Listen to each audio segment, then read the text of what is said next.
Umoja wa Ulaya wanadai kwamba Donald Trump ni kiongozi mbaya zaidi duniani kuliko hata ugonjwa wa corona.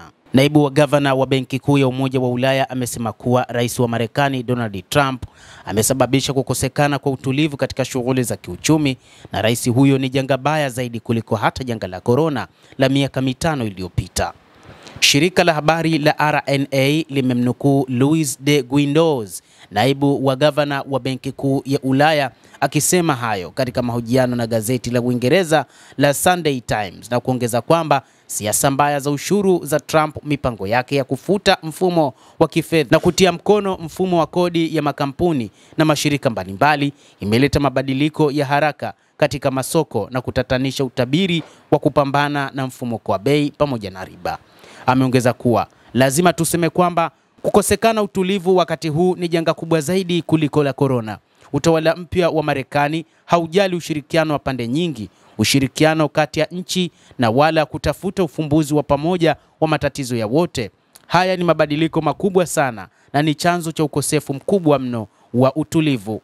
Naibu wa gavana wa Benki Kuu ya Ulaya pia ameviita vita vya biashara kuwa havina mshindi, bali kila mtu atapoteza, na ameilaumu Marekani kwa kuanzisha vita hivyo na kusababisha pande nyingine nazo zichukue hatua za kulipiza kisasi.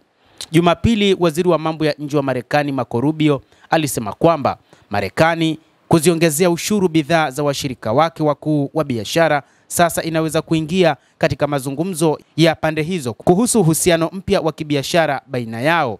Wakati huu kumekuwa na changamoto kati ya Ulaya pamoja na Marekani. Si Ulaya tu, lakini pia hata Uchina imefikia hatua nchi za magharibi zilitafakari kuona kwamba pengine wanaweza wakashirikiana na China baada ya Marekani kuonyesha kwamba hawapo tayari juu ya ushirikiano dhidi ya umoja huo wa Ulaya.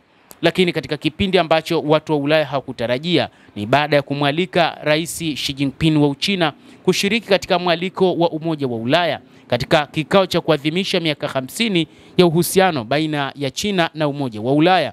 Lakini rais huyo wa China Xi Jinping amekataa mwaliko wa kuhudhuria kikao hicho kilichopangwa kufanyika mjini Brussels katika kuadhimisha miaka 50 ya uhusiano wa kidiplomasia kati ya nchi yake na Umoja wa Ulaya.